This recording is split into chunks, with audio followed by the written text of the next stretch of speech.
안녕하십니까? 2월 12일 금요일 인도네시아 헤드라인 시작합니다. 첫 번째 소식입니다.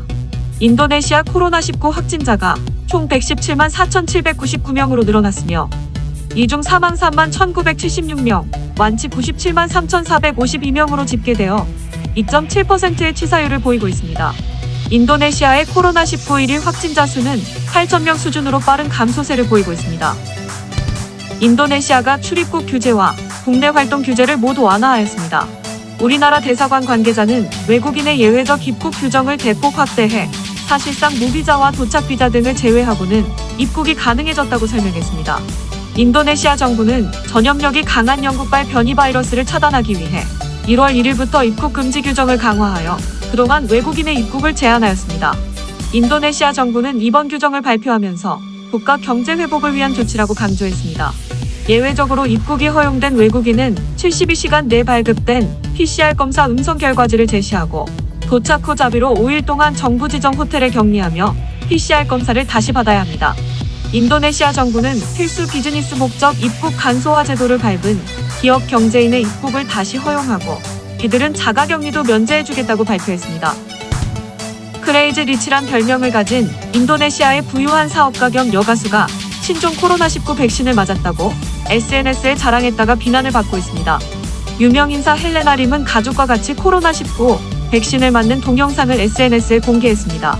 이에 네티즌들은 보건의료인만 우선 접종 중인데 왜 해당 여가수가 백신을 맞았느냐며 비리 의혹을 제기했습니다. 참고로 인도네시아는 보건의료인 130만 명에 대한 우선 접종이 시작되었고 현재까지 민간 거래는 허용하지 않고 있습니다.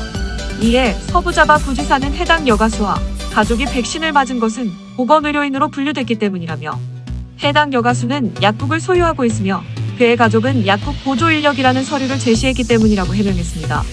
이에 인도네시아 보건부는 약국을 소유한 것만으로는 보건 종사자가 아니고 실제로 약국에서 서비스를 해야 보건 종사자라고 이의를 제기하였습니다. 하지만 일각에서는 헬레나가 보건의료인이 아니더라도 인플루언서라서 백신 접종 홍보를 위해 우선 접종을 했다면 문제가 없다는 옹호론도 나왔습니다.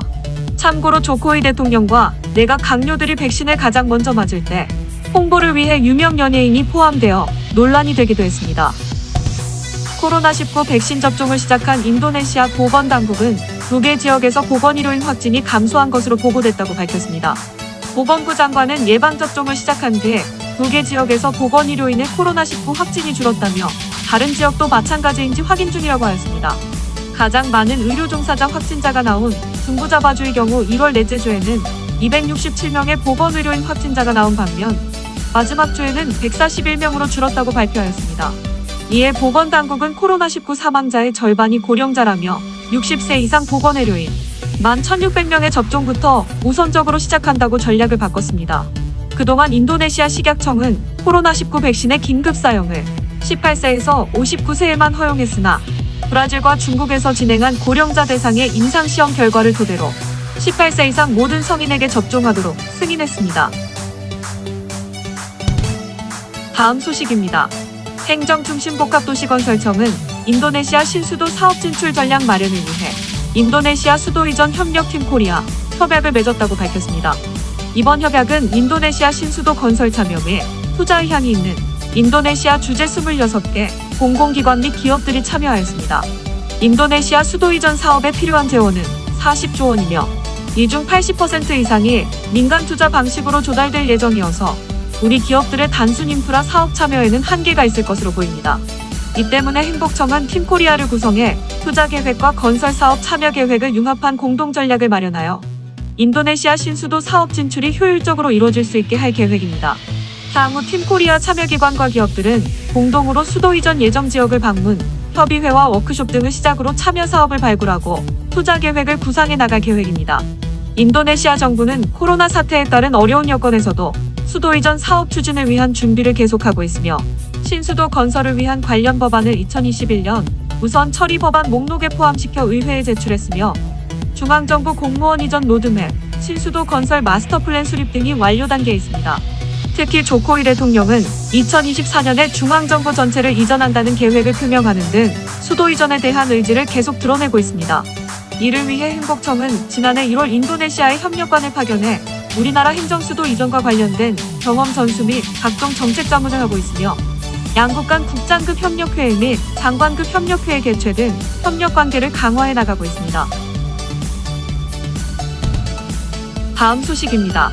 주인도네시아 한국문화원이 문화체육관광부로부터 2020년도 최우수 문화원으로 선정되어 문화체육부 장관상을 수상하였습니다. 한국문화원은 코로나19 상황으로 인하여 대면 활동이 어려운 가운데서도 지난해 한 해 동안 총 185건의 온 오프라인 행사를 개최했으며 인스타그램, 유튜브 계정을 통해 이루어진 온라인 행사의 조회수가 총 86만 회에 이르는 성과를 거두었습니다.